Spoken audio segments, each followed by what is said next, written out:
Nearly 1500 flights daily USA से Europe को जाती हैं और ये सारी फ्लाइट्स सिर्फ एक ही स्पेसिफिक रूट फॉलो करती हैं। रोड नेटवर्क एक हाईवे द्वारा दो शहरों को आपस में कनेक्ट करता है और हम इसको यूज करके एक जगह से दूसरी जगह चले जाते हैं। पर एरोप्लेन्स में ऐसा क्यों होता है? क्या आसमान में इनका भी कोई हाईवे या कोई स्पेसिफिक पाथ है जो इन्हें फॉलो करना होता है? इतने सारे प्लेन्स और इतना सारा ट्रैफिक आखिर क्यों और कैसे मैनेज होता है? हवा में इन प्लेन्स की आपस में दूरी 40 माइल्स, साइड्स की 25 माइल्स और हाइट में कम से कम 1000 फीट का डिस्टेंस होना कंपलसरी है। हर एरोप्लेन को ये डिस्टेंस मेंटेन रखना ही होता है। पर एक बात सोचने वाली है कि ये सारे एरोप्लेन्स एक ही रूट पर क्यों हैं, जबकि इनके पास तो पूरा आसमान है और ये रूट इतने ट्रैफिक की वजह से ऑलरेडी बिजी और डेंजरस भी है। चलिए आज इस इंटरेस्टिंग टॉपिक पर बात करते हैं कि क्या आसमान में एरोप्लेन्स के लिए भी कोई हाईवे है और अगर है तो वहाँ ट्रैफिक का मैनेजमेंट कैसे होता है। एरोप्लेन्स के इस रूट को 1923 में जापानी मौसम वैज्ञानिक वसावुरु ओइशी द्वारा खोजा गया था। इन्होंने अपनी खोज के दौरान आसमान में कई वेदर बलून भेजे। तब इन्होंने ऑब्जर्व किया कि 30 से 40,000 फीट की ऊंचाई पर आसमान में बलून्स के पहुंचने के बाद इनके उड़ने की दिशा ईस्ट की ओर हो जाती है और इनकी स्पीड भी काफी बढ़ जाती है, जैसे कि कोई इन्हें ईस्ट डायरेक्शन में खींच रहा हो। इन्होंने 1000 से ज्यादा बार इस बात को लेकर एक्सपेरिमेंट किए। हर बार नतीजा यही निकला।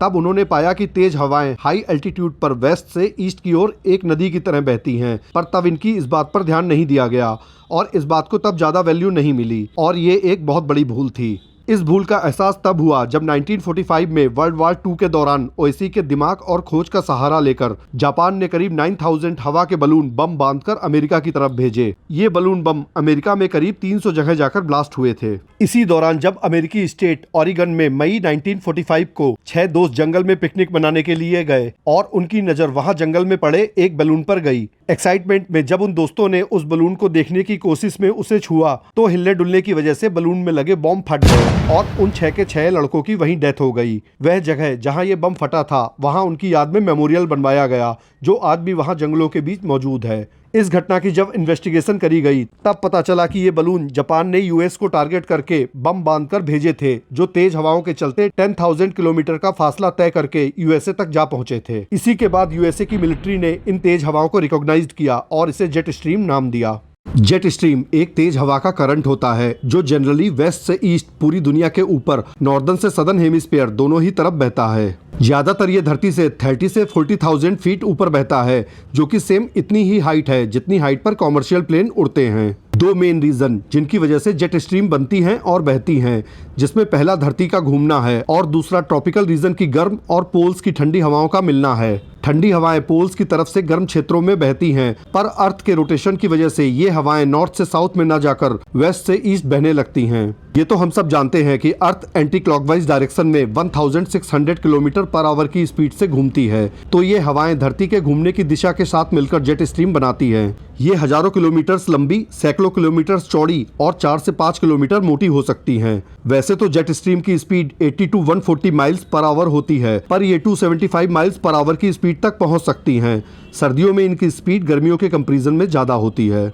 चलिए अब अपने मेन क्वेश्चन पर आते हैं कि आखिरकार डेली यूएसए से यूरोप जाने वाले इतने सारे एरोप्लेन्स इस एक ही रूट को फॉलो क्यों करते हैं। 1945 के सैड इंसिडेंट्स के बाद जब धीरे धीरे एरोप्लेन्स के पायलट ने जेट स्ट्रीम पर ध्यान दिया, तब प्लेन्स को इस जेट स्ट्रीम में जानबूझकर इंटर कराया गया। उस समय 250 किलोमीटर पर आवर की स्पीड वाली हवाओं ने एरोप्लेन्स को पीछे से आगे की ओर पुश किया, जिससे प्लेन्स की स्पीड बढ़ गई, टर्बुलेंस कम हो गया और फ्यूल और टाइम भी सेव होने लगा। इसी के साथ साथ यूरोप से अमेरिका वापस आने वाली फ्लाइट्स इस जेट स्ट्रीम से दूर रहती थी, क्योंकि हवा और प्लेन्स की स्पीड का डायरेक्शन अपोजिट होता था, जिस वजह से एरोप्लेन्स को इस जेट स्ट्रीम से कोई हेल्प नहीं मिलती। यूरोप से आने वाले प्लेन्स ये रास्ता अवॉइड करके किसी और पाथ से अमेरिका जाते थे। फ्लाइट्स को यूएसए से यूरोप जाने में 5 घंटे 25 मिनट का समय और इसके अपोजिट यूरोप से यूएसए आने में 6 घंटे 10 मिनट का समय लगता है। धीरे धीरे वक्त के आगे बढ़ने से एयर ट्रैफिक और ट्रांसपोर्ट बढ़ने लगा और जेट स्ट्रीम अब यूरोप जाने वाले एरोप्लेन्स का हाईवे बनता चला गया। लेकिन इसी के साथ अब जो सबसे कठिन काम था वो इन एरोप्लेन्स के बढ़ते ट्रैफिक को मैनेज करना था, क्योंकि ट्रैफिक बढ़ने के साथ ही एक्सीडेंट्स की पॉसिबिलिटीज भी बढ़ने लगी थी और इनको मैनेज करने के लिए एयर ट्रैफिक कंट्रोलर या एटीसी को ज्यादा अलर्ट रहकर काम करने की जरूरत थी। एटीसी इन एरोप्लेन्स का इस तरह से रूट प्लान बनाता जिससे ये ट्रैफिक बेरोक टोक चलता रहे। एटीसी रडार की हेल्प से एरोप्लेन्स की लोकेशन डिटेक्ट करके इनकी ऊंचाई और स्पीड के अकॉर्डिंग रूट फिक्स करके हवाई जहाज को उसी के अकॉर्डिंग चलने का डायरेक्शन देता है। अटलांटिक ओशियन को पार करना कोई आसान काम नहीं है। एक तो ये बहुत ज़्यादा बड़ा है, दूसरे रडार की अपनी लिमिटेशंस होती हैं। रडार वैसे ग्राउंड बेस्ड सिस्टम है जो 125 किलोमीटर की रेडियस तक वर्क करता है, जबकि समुद्र हजारों किलोमीटर तक फैला है। ऐसे में इन एरोप्लेन्स के हैवी ट्रैफिक को मैनेज करने के लिए north Atlantic organized track system काम करता है, जिसे शॉर्ट में नेट ओटीएस कहते हैं। ये ट्रैक सिस्टम ही इन एरोप्लेन्स की मॉनिटरिंग करके इनको एक दूसरे से अलग व दूर रखने का काम करते हैं, जिसकी वजह से ये ट्रैफिक के बावजूद क्रैश से बचे रहते हैं।